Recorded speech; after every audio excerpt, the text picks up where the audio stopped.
മിഖായിൽ പ്രിയമുള്ള സഹോദരി സഹോദരന്മാരെ, പ്രിയമക്കളെ, ഇന്നേ ദിവസം തിത്തോസ് 2:15 the book of Titus chapter 2:15 ഇക്കാര്യങ്ങൾ നീ പ്രഖ്യാപിക്കുക, തികഞ്ഞ അധികാരത്തോടെ നീ ജനങ്ങളെ ഉദ്ബോധിപ്പിക്കുകയും ശാസിക്കുകയും ചെയ്യുക.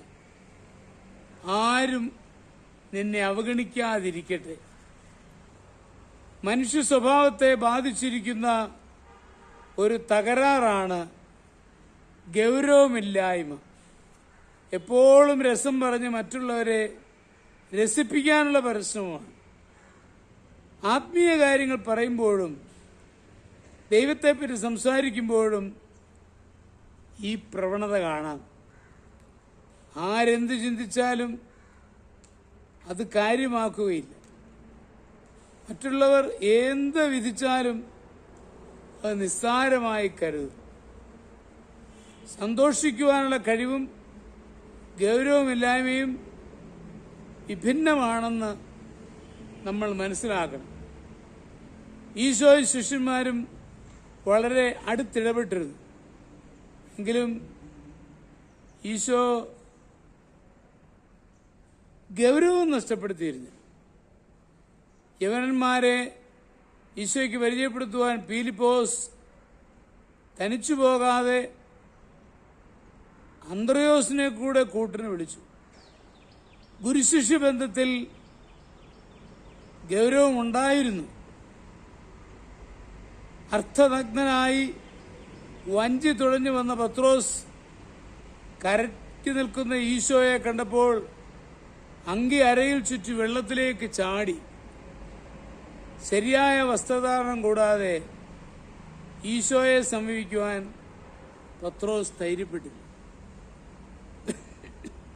മാതാപിതാക്കളും മക്കളും തമ്മിലുള്ള ബന്ധത്തിൽ സ്നേഹവാത്സല്യത്തോടൊപ്പം ഗൗരവവും ആവശ്യമാണ്.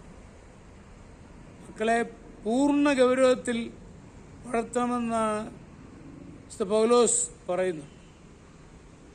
നമ്മുടെ നടത്തിപ്പിലും ഇടപെടലിലും സംഭാഷണവുമെല്ലാം പറയുന്ന ഓരോ വാക്കിനും ചെയ്യുന്ന പ്രവൃത്തിക്കും ദൈവത്തിനുമുമ്പിൽ കണക്ക് ബോധിപ്പിക്കേണ്ടതാണ്. മനുഷ്യരെ രസിപ്പിക്കുവാനും സമൂഹത്തിന് ശ്രദ്ധ പിടിച്ചു പറ്റുവാനുമായി ഗൗരവമില്ലാത്ത വാക്കുകൾ ഒരിക്കലും നമ്മൾ ഉപയോഗിക്കരുത്. തിത്തോസിന് എഴുതുമ്പോൾ ഗൗരവമുള്ളവനായിരിക്കെ എന്ന് പൗലോസ് ആവർത്തിച്ച് പറയുന്നു. ക്രൈസ്തവ ജീവിതം വാക്കിൽ ഇടപെടലും ഗൗരവമുള്ളതായിരിക്കും. നമ്മുടെ ഗൗരവം നഷ്ടപ്പെട്ടാൽ ആത്മാഭിമാനം ഇല്ലാതാകും. നമ്മുടെ കർത്താവിശ്വമിശിഹായുടെ കൃപയും പിതാവായ ദൈവത്തിന്റെ സ്നേഹവും പരിശുദ്ധാത്മാവിന്റെ സഹവാസവും പരിശുദ്ധ അമ്മയുടെ മധ്യസ്ഥതയും നിങ്ങളെല്ലാവരോടും കൂടി ധാരാളമായിട്ടുണ്ടായിരിക്കും, എപ്പോഴും എപ്പോഴും എന്നേക്കും. ആമേൻ.